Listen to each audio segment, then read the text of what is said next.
samedi dernier à Douala pour dénoncer une vaste filoterie orchestrée par Brigitte Sopon-Gallet, PDG de la Southwest International Construction Corporation. J'imagine que vous vivez de cette information. Oui, comment réussissez-vous?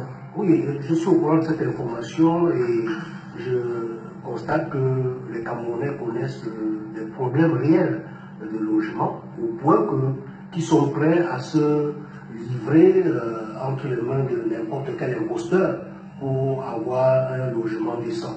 Et cela démontre l'échec du gouvernement en place s'agissant des logements sociaux, s'agissant des logements décents, qui est une exigence des droits de l'homme. Et je pense que des personnes comme celle-là ne devraient pas rester impunies. Il faudrait que les autorités prennent les dispositions pour instruire ce dossier et lui donner la suite qu'il mérite. Et j'étais content de constater dans la presse que la personne en question, ça dit Mme Sopon, a été convoquée à la police judiciaire, division des enquêtes économiques et financières. Donc, j'ose espérer que ceux qui ont été dépouillés, que ceux qui ont été victimes de cette entreprise vont être indemnisés, c'est-à-dire vont rentrer dans leurs droits, au moins ce qu'ils vont avoir, ou s'ils ne peuvent pas avoir accès au logement promis, qui pourront être remboursés et payer les dommages. Juste pour relancer sur le plan juridique, la suite c'est quoi? Quelle va être l'attitude de ces Camerounais-là qui ont été victimes de cette filoterie-là?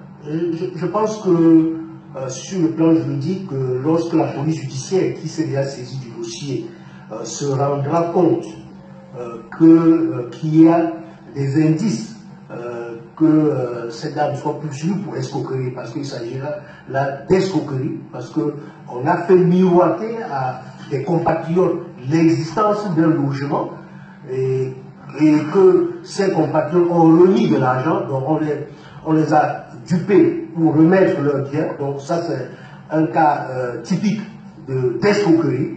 Si c'est avéré, cette entreprise ou la promotrice de l'entreprise passera devant les tribunaux pour être jugée pour escroquerie et pourra être condamnée pour ce fait avec toutes les conséquences civiles que ça comporte, c'est-à-dire réparation du préjudice causé aux victimes. Nous avons la chance d'avoir sur ce plateau un journaliste qui a suivi de près cette actualité, qui était d'ailleurs présent à cette conférence de presse qui s'est déroulée du côté de Yassa. Lui, c'est Georges Sémet. Il était déjà ici avec nous la semaine dernière. Bon après-midi, Georges. Merci. Bonjour à vous, bonjour aux panélistes et évidemment. Je salue tous les téléspectateurs. Alors, qu'est-ce qu'il faut comprendre exactement au sujet de cette crise portant sur le logement social du côté de Yassa? Il faut d'abord comprendre que c'est 180 logements sociaux qui devaient être livrés depuis 2010, parce que le chantier devait en effet être exécuté en 4 mois, conformément aux accords que Mme Brigitte Sopon-Gallet, qui est la directrice générale de la SIC, à ne pas confondre avec la société nucléaire du Cameroun, c'est South International Corporation Construction Corporation. Voilà. Alors, cet accord stipulait que les logements sociaux devaient être construits en 6 mois, donc en moins d'1 an. Alors, 10 ans après, 7 ans après, aucun contractuel de Brigitte Sopon-Gallet n'a été livré d'un seul logement. Nous nous sommes rendus sur le terrain à Yassa et nous avons juste constaté qu'il n'y avait rien du tout, juste 3 logements témoins qui avaient été construits, qui devaient servir de sa conviction à ceux-là qui avaient passé les contrats avec Mme Sopon-Gallet. Malheureusement, on s'est rendu à l'évidence que même ces logements témoins n'étaient pas de très bonne qualité. Nous avons fait le tour et nous nous sommes rendus compte que ces 3 logements sociaux témoins, ça faisait de l'année. Donc, moi je pense que l'affaire est aujourd'hui au niveau de la police judiciaire. Elle devait être entendue le jeudi dernier. Malheureusement, nous n'avons pas eu la suite de cette audition, mais je crois que les victimes sont au nombre de 180 qui, pour la plupart, avaient déjà mis de l'argent jusqu'à 50 millions de francs CFA pour certains.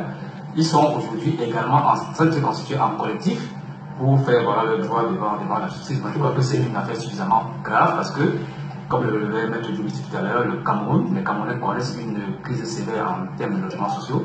Et lorsqu'on se fait flouer à travers une idée qui était pourtant une idée louable dès le départ, on se fait flouer, non seulement on n'a pas le produit du contrat, mais on n'a pas également la restitution de l'argent qu'on a investi là-dedans, mais en plus, on a contracté des dettes qu'on est en train de rembourser, alors qu'on n'a pas de logements sociaux pour lesquels on avait conclu un contrat avec l'entreprise en charge de construire ces logements sociaux. Donc je crois que c'est suffisamment grave et on attend que toute la lumière soit dite dans cette affaire. S'il faut payer des dommages d'intérêt aux victimes, que ce soit fait. Alors s'il faut construire ces logements afin qu'ils reviennent à ces victimes, il faut également que ce soit fait. Mais je crois que c'est extrêmement grave et on aimerait bien que toute la pratique, toute la victime soit d'ici sur ce dossier.